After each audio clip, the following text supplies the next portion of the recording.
students, how are you all? Hope you all are doing very good. So today students, we are going to start our second chapter of class A, which is about microorganism, friends or foes. Okay, so let's start the chapter. First of all, they have given some introductory lines. See, microorganisms survive even in harsh conditions. They form a hard outer covering known as cyst. So as favorable conditions return, they break from the cyst, multiply and go through their life cycles. So in this chapter, we will learn about different kinds of microorganisms and how they are beneficial or harmful to us. So basically what they're saying is microorganisms क्या है, harsh conditions में भी survive कर लेते हैं. वो क्या करते हैं, अपनी बॉडी को एक हार्ड आउटर कवरिंग से कवर कर लेते हैं जिसको सिस्ट कहते हैं. एंड जैसे ही कुछ फेवरेबल कंडीशंस उनके सराउंडिंग्स में दोबारा आती हैं, वो उस सिस्ट को ब्रेक करते हैं एंड ब्रेक करने के बाद बाहर आते हैं, मल्टीप्लाई करते हैं, अपनी लाइफ साइकिल को कंटिन्यू करते हैं. सो इस तरीके से वो हार्श कंडीशंस में भी सर्वाइव कर पाते हैं. सो इस चैप्टर में हम different types of micro organisms के बारे में ही पढ़ने वाले हैं, जो कि हमारे लिए कुछ काफी बेनिफिशियल है एंड कुछ काफी हार्मफुल है. ठीक है, चलो. So Earth is full of life. As we all know, Earth में different forms, एक diversity है, like कि billions of living organisms हमारे Earth पे survive करते हैं. ये सभी living organism की different shapes and sizes होती हैं. कुछ organisms काफी big हैं, like a whale. कुछ काफी छोटे होते हैं, like an ant. But कुछ organism इतने छोटे हैं कि हम उन्हें अपने naked eyes से नहीं देख सकते हैं. And इन्हीं organisms को microbes या microorganisms कहा जाता है. Okay? चलो. इनको सिर्फ किसके थ्रू, एक इंस्ट्रूमेंट के थ्रू देखा जा सकता है माइक्रो ऑर्गेनिजम्स को, और उस इंस्ट्रूमेंट का नाम होता है माइक्रोस्कोप. ठीक. And the science that deals with the study of micro organism is microbiology. एक ऐसी साइंस जो माइक्रो ऑर्गेनिज्म की स्टडी से डील करती है, उस साइंस को माइक्रोबायोलॉजी कहा जाता है. एंड वो साइंटिस्ट जो माइक्रो ऑर्गेनिज्म की स्टडी करते हैं, उन साइंटिस्ट को बोला जाता है माइक्रोबायोलॉजिस्ट. ओके, चलो. And now we have to discuss about types of micro organism. So micro organisms को हम उनके स्पेसिफिक कैरेक्टरिस्टिक्स के बेसिस पे क्लासिफाई कर सकते हैं. एंड मेनली 5 टाइप्स के माइक्रो ऑर्गेनिजम्स होते हैं, that is bacteria, fungi, algae, protozoa and virus. सबसे पहले किसके बारे में, बैक्टीरिया के बारे में डिस्कस करेंगे. तो बैक्टीरिया सिंगल सेल्ड ऑर्गेनिजम्स होते हैं जिनकी आउटर कवरिंग होती है, इसको सेल वॉल कहा जाता है. बैक्टीरिया का साइज आपका 0.2 to 100 माइक्रोन्स तक होता है. अब 1 माइक्रोन कितने, 0.0000001 मीटर होता है. ठीक है. अब 4 डिफरेंट टाइप्स के बैक्टीरिया हैं, दैट इज कोकी. कोकी क्या है, ये स्फेरिकल शेप के होते हैं, एग्जांपल स्टेफाइटोकस. ठीक है. फिर होता है बैसिली, ये रॉड शेप्ड बैक्टीरिया है, example Salmonella typhi. Next is spiral, ये आपके स्पाइरल शेप बैक्टीरिया होते हैं, एग्जांपल जेपोलोमा. नेक्स्ट इज कर्व्ड, ये आपके कॉमा शेप बैक्टीरिया होते हैं, एग्जांपल विब्रे. तो ये डिफरेंट शेप के क्या है हमारे पास बैक्टीरिया है.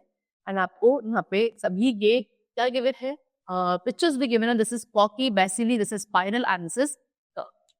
नाउ अब बैक्टीरिया की बात करते हैं, हैबिटेट की. सो ये यूनिसेलुलर ऐसे ऑर्गेनिजम्स हैं जो ऑलमोस्ट अर्थ पे हर जगह आपको मिल जाएंगे. ये हमारी बॉडी के अंदर भी होते हैं बैक्टीरिया, डिफरेंट शेप और साइजेस के होते हैं, as we have seen also. Size की बात करें तो एक एवरेज साइज जो बैक्टीरिया का है वो है 1.25 माइक्रोन इन डायमीटर. एंड जो सबसे स्मॉलेस्ट बैक्टीरिया है वो 0.15 माइक्रोन का होता है इन डायमीटर. लार्जेस्ट है 15 micron in length and 1.5 micron in diameter. Shape की बात करें तो बैक्टीरिया से आपके डिफरेंट शेप्स के हैं, जैसे कि rod shape, spherical, curve, spiral, है ना. चलो. Lactobacillus and Pseudomonas are rod shape. You can see this is Lactobacillus, है ना. And Pseudomonas की आपको पिक्चर नहीं गिवन है, ये आपके रॉड शेप बैक्टीरिया है. Streptococcus and Micrococcus आपके स्फेरिकल शेप होते हैं, एंड विब्रियो आपका स्पाइरल शेप में होता है, आप यहाँ पे देख सकते हैं. सो हर एक बैक्टीरिया की जो शेप है वो डिफरेंट होती है. स्ट्रक्चर की बात करें तो बैक्टीरिया सिंगल सेल ऑर्गेनिजम्स होते हैं, यानी कि सिंगल टाइप ऑफ सेल से बने होते हैं, जिसमें एक सेल वॉल है, साइटोप्लाज्म में प्रेजेंट होता है. बैक्टीरिया का कोई न्यूक्लियस नहीं होता है, डेफिनेट न्यूक्लियस नहीं होता है. न्यूक्लियर मटेरियल प्रेजेंट होगा, एक डेफिनेट न्यूक्लियस नहीं होने का मतलब है कि न्यूक्लियर मेम्ब्रेन प्रेजेंट नहीं होती है. ठीक है. ये एज अ चेन या ग्रुप ऑफ सेल्स एग्जिस्ट करते हैं, एंड इनकी लाइफ सर्वाइवल के लिए जो सब्सटेंसेस इनको रिक्वायर्ड होते हैं वो ये अपनी सेल वॉल के थ्रू एब्जॉर्ब करते हैं, एंड अनवांटेड सब्सटेंसेस को सेम सेल वॉल के थ्रू ही अपनी बॉडी से एक्सक्रीट करते हैं. ठीक. Now next is growth and reproduction. तो बैक्टीरिया को क्या एक मॉइस्ट एनवायरनमेंट एंड टेम्परेचर की रिक्वायरमेंट होती है between 25 Celsius to 37 degree Celsius अपनी ग्रोथ के लिए। बैक्टीरिया काफी फास्ट रेट से रिप्रोड्यूस करते हैं and most common reproduction method जो इनमें चलता है that is binary fission. Okay, binary fission में क्या है, पेरेंट सेल अपनी बॉडी को 2 इक्वल डॉटर सेल में डिवाइड कर लेता है। ये काफी कॉमन सा मेथड है जो कि बैक्टीरिया के अंदर for the reproduction process use किया जाता है। न्यूट्रिशन की बात करें तो बैक्टीरिया को 2 टाइप्स में डिवाइड किया जाता है on the basis of mode of nutrition among them, that is autotrophs and heterotrophs. Autotrophic bacteria क्या करते हैं, अपना खाना खुद से सिंथेसाइज कर सकते हैं इन ऑर्गेनिक सब्सटेंसेस से, जैसे कि ग्रीन प्लांट से। लेकिन अगर बात करें हेटेरोट्रॉफिक बैक्टीरिया की, तो हेटेरोट्रॉफिक बैक्टीरिया अपना फूड खुद से सिंथेसाइज नहीं कर सकते हैं, इनको रेडीमेड ऑर्गेनिक कंपाउंड्स चाहिए होते हैं अपना मेन कार्बन सोर्स की फॉर्म में। ओके, ये आपके सेप्रोफाइट्स भी हो सकते हैं, पैरासाइट्स भी हो सकते हैं। Now we come to useful bacteria. कुछ कॉमन यूजेस हैं बैक्टीरिया के, यूजफुल बैक्टीरिया कौन कौन से हैं, जैसे कि बैक्टीरियम लैक्टोबैसिलस। ये क्या करता है, ये मिल्क से कर्ड की फॉर्मेशन में हेल्प करता है। आप जो कर्ड खाते हो वो उसमें एक बैक्टीरिया प्रेजेंट है which is known as lactobacillus. Next is nitrification. So जो प्लांट्स एंड एनिमल्स की डेड बॉडीज के अंदर प्रोटीन कन्फाइंड होता है वो कन्वर्ट किया जाता है अमोनिया में, इसके थ्रू एक अमोनिफाइंग बैक्टीरिया के, एंड फिर इस अमोनिया को नाइट्राइट्स में कन्वर्ट किया जाता है by bacteria of the nitromonas group. Nitromonas group का जो बैक्टीरिया है वो क्या करेगा, फिर इस अमोनिया को दोबारा से नाइट्राइट्स में कन्वर्ट करेगा, एंड नाइट्राइट्स को फाइनली दोबारा से नाइट्रेट्स में कन्वर्ट किया जाता है एक बैक्टीरिया के थ्रू, एंड वो बैक्टीरिया आपका नाइट्रोबैक्टर ग्रुप का होता है। तो ये जो प्रोसेस है जहाँ पे अमोनिया से लेकर नाइट्रेट्स तक कन्वर्जन हुआ है, इस प्रोसेस को नाइट्रिफिकेशन कहते हैं। और आपने क्या देखा, इस पूरे प्रोसेस के अंदर क्या बार बार कोई ना कोई बैक्टीरिया का ही यूज किया जा रहा था। तो नाइट्रेट्स इस तरीके से क्या करते हैं, फिर सॉइल की फर्टिलिटी को इंक्रीज करते हैं। So therefore it is a kind of useful process only. फिर कुछ बैक्टीरिया हैं जो कि हमारे हर्बीवोरस एनिमल्स के इंटेस्टाइन में होते हैं। हर्बीवोरस एनिमल्स कौन से होते हैं, जो ग्रीन प्लांट्स पे डिपेंडेंट है, लाइक काओ, बफलोस। ओके, एंड ये बैक्टीरिया कुछ एंजाइम्स प्रोड्यूस करते हैं जो कि हर्बीवोरस एनिमल्स जो फूड खाते हैं जिसमें मेनली सेल्यूलोज प्रेजेंट है, which is a kind of complex carbohydrate, उसके डाइजेशन में ये बैक्टीरिया हेल्प करते हैं। एक तरीके से वो एंजाइम्स प्रोड्यूस करता है अंदर जाके जो कि उनकी बॉडी के अंदर सेल्यूलोज का डाइजेशन प्रॉपर्ली हो सके। नेक्स्ट क्या है, एक बैक्टीरिया है आपका एशेरियाई कोली। ये ह्यूमन इंटेस्टाइन के अंदर प्रेजेंट होता है जो कि विटामिन बी कॉम्प्लेक्स को सिंथेसाइज करता है डाइजेशन में एंड फूड के एब्जॉर्प्शन में हेल्प करता है। फिर उसके बाद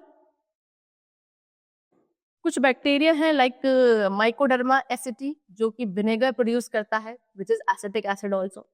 फिर कुछ बैक्टीरिया हमारे फ्लैक्स एंड जूट फाइबर्स की रॉटिंग में हेल्प करता है जिनको बाद में रोप्स में कन्वर्ट किया जाता है। And some bacteria help in the curing and ripening of tea leaves. Tea leaves की क्योरिंग एंड राइपनिंग में भी हेल्प करते हैं कुछ बैक्टीरिया जिसके थ्रू में टी मिलती है जो कि एक तरीके का कैरेक्टरिस्टिक, मतलब टी में जो एक उसके अपने खुद का अरोमा फ्लेवर होता है वो उसी बैक्टीरिया की वजह से आता है। कुछ बैक्टीरिया लेदर के टैनिंग में भी यूज किए जाते थे। इनको हम इंडस्ट्रियल प्रोडक्ट्स के प्रिपरेशन में यूज करते हैं जैसे कि lactic acid, acetone, alcohol etcetera. कुछ वेल नोन एंटीबायोटिक्स है लाइक स्टेप्टोमाइसिन, एरियोमाइसिन, क्लोरोमाइसिटिन, ये सब में बैक्टीरिया से ही मिलती हैं सारी antibiotics. Raw sewage like faeces and urine, जितना भी ये सीवेज है, फीसिस एंड यूरिन, ये सब हेल्थ हैजार्डियस है। बैक्टीरिया सभी रॉ सीवेज को हार्मलेस एंड यूजफुल सब्सटेंसेस में क्या करते हैं, कन्वर्ट करते हैं, जिनको एज अ लैंडफिल यूज किया जाता है। इसको आप सॉइल के अंदर नाइट्रेट्स एंड फोस्फेट्स को रिप्लेनिश करने के लिए भी यूज करते हो एंड उससे सॉइल की वाटर रिटेंशन कैपेसिटी इंक्रीज हो जाती है। तो ये सभी कहते हैं आपके कुछ यूजफुल बैक्टीरियाज के एग्जाम्पल्स थे। Now we come to harmful bacteria. अब कुछ बैक्टीरिया हमारे हार्मफुल भी, जैसे कि बैक्टीरिया एनिमल्स एंड प्लांट्स पर डिजीजेस भी कॉज करते हैं like tuberculosis, tetanus, cholera, typhoid, pneumonia, leprosy, diphtheria, ये सभी डिजीजेस बैक्टीरिया के through. Next, bacteria food spoilage भी कॉज करता है जैसे कि souring of milk, putrefaction of meat, rotting of fruits and vegetables. Bacteria स्टेफाइलोकी and Clostridium botulinum, ये सब फूड कॉजिंग कॉज करते हैं बिकॉज फूड के अंदर पहले टॉक्सिन प्रोड्यूस करेंगे एंड ऐसे फूड को अगर हम कंज्यूम करेंगे तो हमारी बॉडी में फूड पॉइजनिंग हो जाती है। फिर there are about 1 crore bacteria जो कि एक सिंगल ड्रॉप ऑफ मिल्क के अंदर प्रेजेंट होते हैं. So this was all about your bacteria. And now we come to next type of microorganism which is fungi. ठीक है. So सभी fungi हमारे microorganisms नहीं होते हैं. Very important line. कुछ ऐसे organisms हैं जिनके अंदर क्लोरोफिल नहीं होता है and वो अपना खाना खुद से प्रिपेयर नहीं कर सकते हैं. इसीलिए वो दूसरे प्लांट एंड एनिमल्स के ऊपर अपने फूड के लिए डिपेंडेंट होते हैं. कुछ fungi dead and decaying organic matter पे फीड करते हैं जिनको हम सेप्रोजोइक कहते हैं. आपके कुछ फंगाई ऐसे हैं जो लिविंग बॉडीज पे ग्रो करते हैं जिनको पैरासिटिक कहा जाता है. So the bodies of most fungi are made up of slender. बहुत ज्यादा फंगाई की जो बॉडी है वो स्लेंडर से बनी होती है. स्लेंडर एंड कुछ थ्रेड लाइक फिलामेंट से जिनको हाइफे कहा जाता है. एंड पूरा एक हाइफे का जो मास होता है उसे माइसेलम कहते हैं. ठीक है. अब फंगाई को मेनली 4 टाइप्स में डिफरेंशिएट किया जाता है. सबसे पहले हैबिटेट. सो वो फंगाई हमारे ज्यादातर सभी एनवायरमेंट्स में मिल जाएंगे जहाँ पे सूटेबल ऑर्गेनिक मैटर प्रेजेंट होगा. जनरली ये डार्क जहाँ होगा, जहाँ अंधेरा होता है, वार्म एंड मॉइस्ट स्पेसेस होते हैं, वहां पे ग्रो करते हैं. Dead organic matter living organism कहीं भी ये ग्रो इजिली कर सकते हैं. स्ट्रक्चर की बात करें तो हर एक फंगस का जो सेल है उसकी एक सेल वॉल होती है आउटर मोस्ट कवरिंग के फॉर्म में.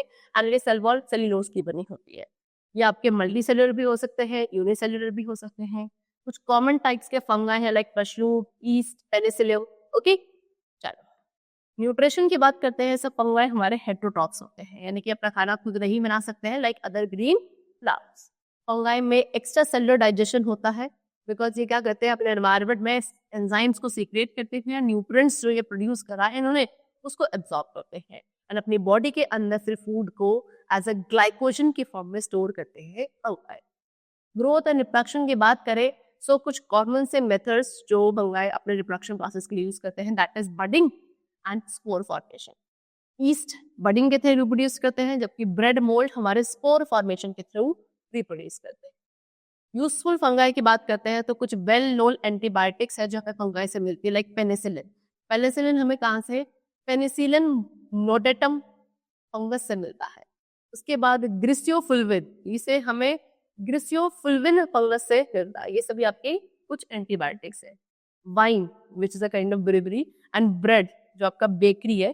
तो ये जितने भी वाइन एंड बेकरी इंडस्ट्रीज है ये 2 कॉमन ऐसी इंपॉर्टेंट इंडस्ट्रीज हैं जो कि फंगस ईस्ट का यूज करती हैं.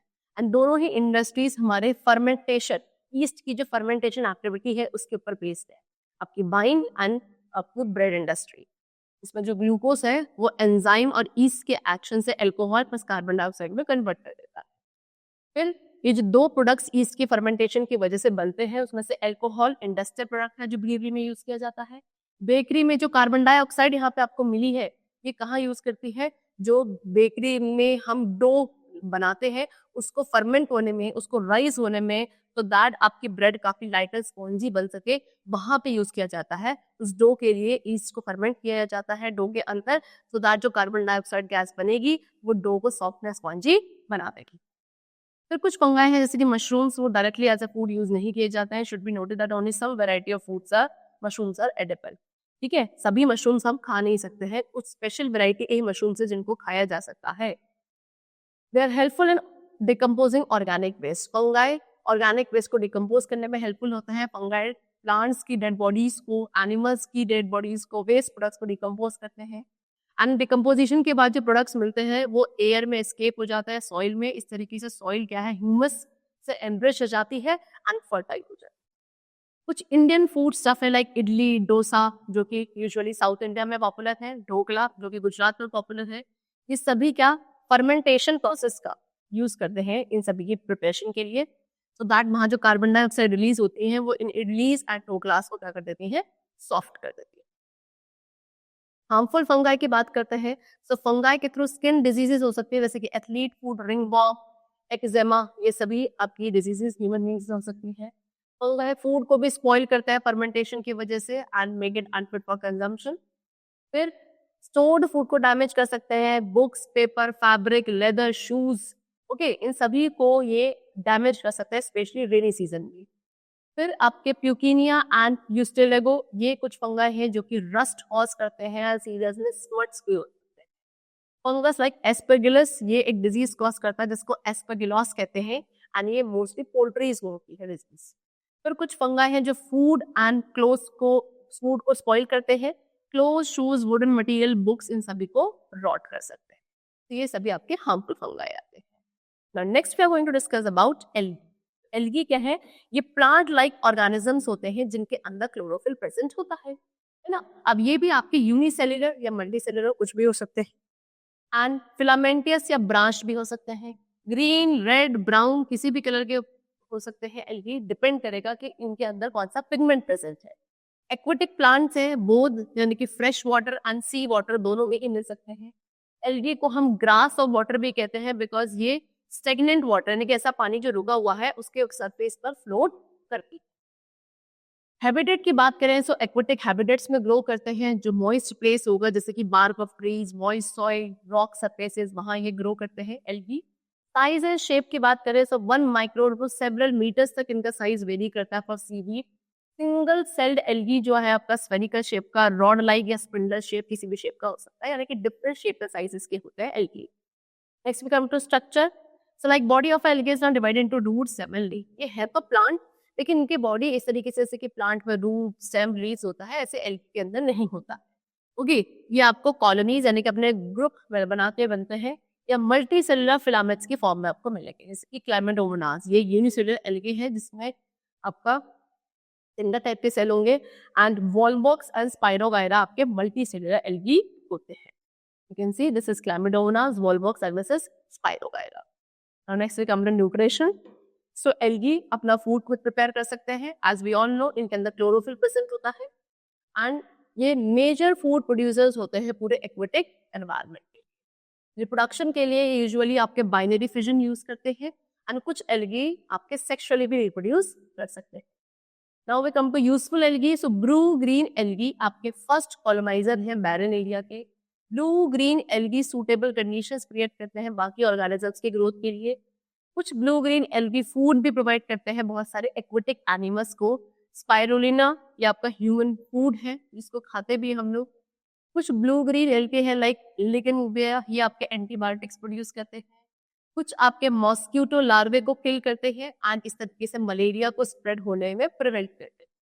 Brown algae most important source है सोडियम, पोटेशियम, आयोडीन का। आयोडीन जो एल्गी से मिलता है उसको केल्प कहा जाता है। कुछ ब्लू ग्रीन एल्गे हैं लाइक नॉस्टॉप एंड एडाबीरा, ये इंपॉर्टेंट है एटमॉस्फेरिक नाइट्रोजन को फिक्स करने के लिए इन दी सॉइल।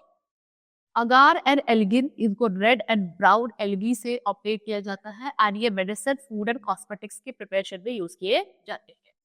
कुछ सी एल्गे हैं लाइक लेमिनेरिया, इसको क्या एज अ फॉडर यूज किया जाता है फॉर शीप एंड कैटल। कुछ एल्गी है लाइक क्लोरेला, पोरफायरा, सीवीड्स, इसको एज अ फूड खाया जाता है बहुत सारे कंट्रीज में। क्लोरेला काफी रिच है प्रोटीन एंड वाइटामिन्स में। ओके, चलो now we come to what harmful algae. So some blue green algae change the colour, ये अपना कलर चेंज करते हैं एंड टेस्ट भी चेंज कर देते हैं किसका, वाटर का, so that water आपका अनफिट हो जाता है for the drinking purpose. Some algae like Crococus and Oscillatoria, ये दोनों एल्गी हैं, ये टॉक्सिन प्रोड्यूस करते हैं जिससे हायर ऑर्गेनिजम्स का नर्वस सिस्टम इफेक्ट हो सकता है, like fish, birds, marine animals and even human beings का। अगर ये इन्हें खा लेते हैं डायरेक्टली या इनडायरेक्टली इनके ऊपर डिपेंडेंट हो जाते हैं, इनको फीड कर लेते हैं, सो उनके नर्वस सिस्टम को हार्म कर सकता है ये आपके what algae.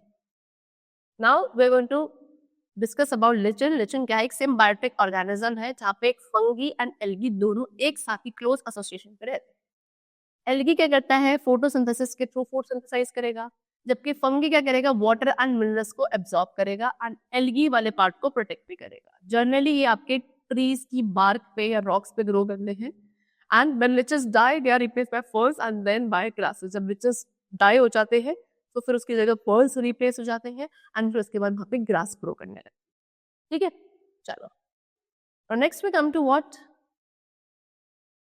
Unicellular, multicellular. So as we all know unicellular क्या है, एक ऐसी बॉडी जो सिंगल सेल से बनी होगी उसे यूनिसेलुलर ऑर्गेनिज्म कहा जाता है, एंड वो बॉडी जो बहुत सारी सेल से बनी होती है उन्हें मल्टीसेलुलर कहा जाता है। Now next we come to protozoa. Protozoa simple minute unicellular microscopic animals, यानी कि काफी सिंपल छोटे छोटे यूनिसेल्यूलर माइक्रोस्कोपिक यानी कि माइक्रोस्कोप लेवल के एनिमल्स होते हैं। ये जो वर्ड प्रोटोजोआ है इसका मीनिंग होता है first animal. Now we are going to talk about habitat of protozoa. तो प्रोटोजोआ आपके फ्रेश एंड मेरीन वाटर में जनरली रहते हैं, सॉइल के अंदर भी ये रह सकते हैं, कुछ आपके लिविंग ऑर्गेनिजम्स के अंदर रहते हैं एज अ पैरासाइट। ठीक है, नाउ नेक्स्ट स्ट्रक्चर। प्रोटोजोआ आपके यूनिसेलुलर लिविंग ऑर्गेनिजम्स होते हैं, डिफरेंट शेप एंड साइज होती है, like amoeba, paramecium, euglena. These are some common examples of protozoa. Okay, size की बात करें, वेरिएबल साइज होता है जो 2 to 200 माइक्रोन्स तक वेरी कर सकता है। न्यूट्रिशन की बात करें तो डिफरेंट मोड्स ऑफ न्यूट्रिशन होते हैं, कुछ आपके होलोजोइक हैं, होलोजोइक यानी कि जैसे एनिमल्स में होता है उसी तरीके से, कुछ आपके होलोफाइटिक है, प्लांट जैसा इनका स्ट्रक्चर है, सेप्रोफाइटिक है यानी कि लिविंग डेड ऑर्गेनिक मैटर पे सर्वाइव करते हैं। ग्लीना एक एक्सेप्शन केस है। ग्लीना का क्या है, ये होलोफाइटिक यानी कि प्लांट जैसा न्यूट्रिशन इसके अंदर चलता है जब ये लाइट में होता है ना, एंड ये आपका हेट्रोडोफिकली भी क्या कर सकता है, न्यूट्रिशन ले सकता है, like algae. Now some ferns live in symbiosis. कुछ ऐसे फर्न्स हैं जो दूसरे ऑर्गेनिज्म के साथ सिम्बायोसिस रिलेशनशिप में भी रहते हैं and they are considered as protozoa. अगर कम रिप्रोडक्शन, सो आपके जितने भी एल्गी है वो commonly binary fission, budding, spore formation, इन सब मेथड्स का यूज करते हैं रिप्रोडक्शन के लिए। एग्जांपल अमीबा, अमीबा किसके थ्रू, बाइनरी फिजन के थ्रू रिप्रोड्यूस कर सकता है। You can see in this picture also, ये अमीबा ही है, ये पेरेंट सेल है। यहाँ पे क्या हुआ, इसका जो न्यूक्लियस है ये डिवाइड होना शुरू हुआ, एक्सटेंड हुआ, एंड उसके बाद जो पूरा साइटोप्लाज्म था वो भी 2 पार्ट में डिवाइड हो गया, एंड 2 पार्ट में डिवाइड होने के बाद आपके यहाँ पे 2 अमीबा डॉटर सेल्स हमें मिल चुकी है। This is known as binary fission. Next we come to useful protozoa. So some free living protozoa from an important liquid aquatic food chain. कुछ फ्री लिविंग प्रोटोजोआ हैं जो कि एक्वेटिक फूड चेन में एक इंपॉर्टेंट लिंक बनाते हैं। ये algae पे फीड करते हैं एंड इन टर्न ये क्या खुद बड़े बड़े एनिमल्स के थ्रू खाए जाते हैं। फिर कुछ फॉर्म्स हैं प्रोटोजोआ की जो वेस्ट एंड सीवेज के फाइनल डिग्रेडेशन में हेल्प करते हैं। प्रोटोजोआ को एज अ रिसर्च मटेरियल भी यूज किया जाता है in various biological activities. Now we are going to talk about harmful protozoa. So sometimes amoeba live in the large intestine of humans. कभी-कभी क्या होता है, ह्यूमन बींग्स के लार्ज इंटेस्टाइन में अमीबा रहने लगता है जिसके थ्रू ब्लीडिंग होने लगती है एंड डायरिया प्रॉब्लम हो सकती है ह्यूमन बींग्स के अंदर। इसको अमीबिक डाइसेंट्री कहा जाता है। वर्म लाइक प्रोटोजोआ एक वर्म लाइक प्रोटोजोआ है जिसको हम ट्रिपोनोजोमा कहते हैं, जो कि ह्यूमन बींग्स के ब्लड स्ट्रीम में रहता है या फिर कैटल या वाइल्ड एनिमल्स के ब्लड स्ट्रीम में हो सकता है। इसके थ्रू जो डिजीज होती है उसे अफ्रीकन स्लीपिंग सिकनेस कहा जाता है। फिर उसके बाद आता है प्लाज्मोडियम विविक्स जो कि ह्यूमन बींग्स के अंदर मलेरिया कॉज करता है। ओके, सो ये आपके सारे हार्मफुल प्रोटोजोआ थे। Now we are going to talk about viruses. तो वायरसेस क्या है, स्मॉलेस्ट नो लिविंग ऑर्गेनिज्म, सबसे छोटे छोटे लिविंग ऑर्गेनिज्म। इनको इलेक्ट्रॉन माइक्रोस्कोप के थ्रू देखा जाता है और उसको सबसे पहले दिमित्री इवानोस्की ने 1892 में डिस्कवर किया था। वायरसेस की क्या एक बहुत इंपॉर्टेंट पोजीशन है in the comparative study of living and non living things, because ये एज ए एंटिटी क्या करते हैं, दोनों के ही इनके अंदर कैरेक्टरिस्टिक्स आते हैं, यानी कि इनके अंदर लिविंग एंड नॉन लिविंग दोनों ही कैरेक्टर्स होते हैं। तो सबसे पहले हैबिटेट की बात करते हैं। सो वायरसेस क्या प्लांट्स, एनिमल्स, ह्यूमन बींग्स सभी के सेल्स के अंदर रिसाइड कर सकते हैं। साइज की बात करें तो इनके साइज की रेंज 0.0152 टू 0.2 माइक्रोन तक की होती है। सबसे छोटा वायरस जिसको अल्फा मोजाइक वायरस कहा जाता है, इसका डायमीटर सिर्फ 17 नैनोमीटर का होता है। लार्जेस्ट वायरस विच इज माइक्सोवायरस, इसका जो साइज है वो 800 नैनोमीटर तक का होता है। न्यूट्रिशन की बात करते हैं तो वायरसेस को न्यूट्रिशन चाहिए होता है only inside the body of the host, host की बॉडी के अंदर ही इनको न्यूट्रिशन की रिक्वायरमेंट होती है। अगर ये होस्ट बॉडी से बाहर है सो तब ये नॉन लिविंग थिंग्स होता है। टोल्ड यू इनके दोनों ही तरीके की एक्टिविटी होती है। जब ये किसी होस्ट बॉडी के बाहर है तब ये नॉन लिविंग थिंग है, लेकिन जैसे ही ये लिविंग बॉडी के अंदर जाते हैं तब इन्हें न्यूट्रिशन की रिक्वायरमेंट होने लगती है। ठीक है, एंड फिर ये न्यूट्रिशन उस होस्ट बॉडी से ही डिराइव करते हैं। ग्रोथ एंड रिप्रोडक्शन की बात करें तो एक वायरस क्या करता है, सिर्फ और सिर्फ होस्ट सेल के बॉडी के अंदर जाने के बाद ही प्रोड्यूस करेगा, ग्रो करेगा। And when a number of new viruses are produced inside the host cell is burst, and new virus particles are released that infect new host cell. जब बहुत सारे न्यू वायरसेस सेल बन जाते हैं host cell के अंदर, उसके बाद ये बर्स्ट हो जाते हैं। बर्स्ट होने के बाद जो न्यू वायरस पार्टिकल्स होंगे वो क्या होंगे, रिलीज होंगे एंड पूरे होस्ट सेल को इन्फेक्ट कर। Now next is character that make virus living beings. अब वो कैरेक्टर जिससे वायरस लिविंग बीइंग्स बनते हैं वो क्या है, एक तो जेनेटिक मटेरियल प्रेजेंट होना चाहिए एंड मल्टीप्लिकेशन होना चाहिए इनका। एंड वो कैरेक्टर जिसकी वजह से वायरस नॉन लिविंग स्ट्रक्चर्स कहलाते हैं। तो सबसे पहले बात, इनके अंदर साइटोप्लाज्म, सेल ऑर्गेनेलीज कुछ भी नहीं होता, एब्सोल्यूट है। एंड ये अपनी बॉडी की वाइटल एक्टिविटीज को परफॉर्म नहीं कर सकते, like respiration, excretion etcetera. Okay, ये आपके कैसे क्रिस्टलाइज भी हो सकता है, लाइक नॉन लिविंग थिंग्स। सो ये कैरेक्टर्स इनको क्या बनाते हैं, नॉन लिविंग थिंग्स बनाते हैं। कुछ वायरसेस के नेम्स आपको गिवन है जो कि रिस्पेक्टिव होस्ट या फिर डिजीज से हमें कॉज होते हैं, ठीक है, ड्राइव किए गए हैं। जैसे कि कॉमन कोल्ड, कॉमन कोल्ड का जो पैथोजन है वो वायरस है। इसके थ्रू मॉइस्चर की जो ड्रॉपलेट्स होती हैं from person cough and sneeze, कोई भी पर्सन कफ करता है, स्नीज करता है, सो उसकी वजह से जो मॉइस्चर के ड्रॉपलेट्स हैं वहां से क्या होता है, ट्रांसमिशन होता है। एंड क्या प्रिवेंटिव मेजर्स है कि हाइजीनिक हैबिट्स होनी चाहिए, नोज एंड माउथ को हमें कवर करना चाहिए जब भी हम स्नीज या कफ कर रहे होते हैं तब। ओके, चलो next is chicken pox. Chicken pox भी एक वायरस के थ्रू होता है एंड इन्फेक्टेड पर्सन की ब्रीथ या सलाइवा से ट्रांसमिट होता है। वैक्सीनेशन एंड पेशेंट के साथ कॉन्टैक्ट अवॉइड करना, ये कुछ प्रिवेंटिव मेजर्स है जो हम ले सकते हैं। नेक्स्ट इज पोलियो, ये भी वायरस के थ्रू होता है। कंटेमिनेटेड फूड एंड वाटर के थ्रू ट्रांसमिट होता है, so इसके लिए भी प्रॉपर वैक्सीनेशन ली जा सकती है, हाइजीनिक कंडीशंस में हमको रहना चाहिए। नेक्स्ट इज रेबीज, ये भी वायरस के थ्रू होता है। इन्फेक्टेड एनिमल, कोई भी ऐसा एनिमल जो इन्फेक्टेड है एंड वो किसी ह्यूमन बीइंग को बाइट कर लेता है तो उसके सलाइवा से ये ट्रांसमिट हो जाती है। ओके, क्या करना है, उस एरिया को हमें सोप एंड वाटर से वॉश करना है। रेबीज की वैक्सीनेशन दी जाती है उस पर्सन को जिसको उस एनिमल ने बाइट किया है। नेक्स्ट इज कॉलरा, जो कि बैक्टीरिया के थ्रू होता है। कंटेमिनेटेड फूड एंड वाटर के थ्रू ये ट्रांसमिट होता है, इसके लिए भी प्रॉपर वैक्सीनेशन दी जाती है। बॉइल्ड वाटर हमको पीना चाहिए, हाइजीनिकली प्रिपेयर्ड फूड खाना चाहिए। नेक्स्ट इज ट्यूबरक्लोसिस, जो कि बैक्टीरिया के थ्रू होता है, आपकी ट्रांसमिशन एजेंट है एयर। बीसीजी वैक्सीनेशन दी जाती है, पेशेंट को एंटीबायोटिक्स दी जाती है। Next is typhoid, again bacteria के थ्रू होगा, इन्फेक्टेड फूड एंड वाटर के थ्रू ट्रांसमिट होता है। एंटी टाइफाइड वैक्सीन दी जाती है, प्रॉपर सैनिटेशन होना चाहिए, फूड को प्रोटेक्ट करना है, फूड एंड वाटर को from the house fly. Next is diarrhoea, bacteria के थ्रू होता है, कंटेमिनेटेड फूड के थ्रू ट्रांसमिट होगा, प्रॉपर सैनिटेशन लेना है, फूड एंड वाटर को कवर रखना है। रिंगवर्म डिजीज फंगस के थ्रू होती है, इन्फेक्टेड पर्सन के डायरेक्ट कांटेक्ट में आने की वजह से। सो हाइजीन मेंटेन करना है, इन्फेक्टेड पर्सन के क्लोथ, टॉवल, फॉर्म, कोई भी चीज को यूज नहीं करना। Next is athlete food. Athlete food किससे होता है, फंगस के थ्रू होता है। ओके, जब हम प्रॉपर हाइजीनिक कंडीशंस में नहीं रहते हैं तो क्या करना है, हमें अपने फूड्स को प्रॉपर ड्राई एंड क्लीन रखना चाहिए। And now we come to the topic which is food preservation. ठीक है, चलो, सो डिफरेंट टाइप्स के माइक्रो ऑर्गेनिज्म हमने डिस्कस कर लिए, अब फूड प्रिजर्वेशन के बारे में पढ़ेंगे। सो फूड आइटम्स, चाहे वो कुक्ड हो या अनकुक्ड हो, ये सभी क्या माइक्रो ऑर्गेनिज्म की ग्रोथ से स्पॉइल हो सकते हैं। तो इसीलिए इनको स्पॉइल होने से प्रिवेंट करना हमारे लिए जरूरी है। कभी कभी हम क्या करते हैं, अपने फूड को काफी लंबे टाइम पीरियड के लिए स्टोर करना होता है अपने घर के अंदर या कमर्शियल पर्पस, तो इसको किया जाता है फूड प्रिजर्वेशन के थ्रू। फूड प्रिजर्वेशन एक ऐसी टेक्निक है जहाँ पे फूड आइटम्स को इस तरीके से ट्रीट किया जाए कि उसके अंदर जो माइक्रो ऑर्गेनिज्म की ग्रोथ है वो स्लो डाउन हो जाए या स्टॉप हो जाए। ठीक है, सो दैट उसकी क्वालिटी, फ्लेवर, कलर, टेक्सचर सभी कैसे रहें, मेंटेन रहें एंड इनको हम एक लॉन्गर टाइम तक स्टोर कर सके। इस प्रोसेस को फूड प्रिजर्वेशन कहा जाता है। अब प्रिजर्वेशन टेक्निक्स क्या करती हैं, वो कुछ अनफेवरेबल कंडीशंस क्रिएट कर देती हैं जिसकी वजह से माइक्रोब्स की ग्रोथ नहीं हो पाती है। ओके, सो डिफरेंट मेथड्स हैं जो हम डिफरेंट फूड आइटम्स को प्रिजर्व करने के लिए यूज कर सकते हैं।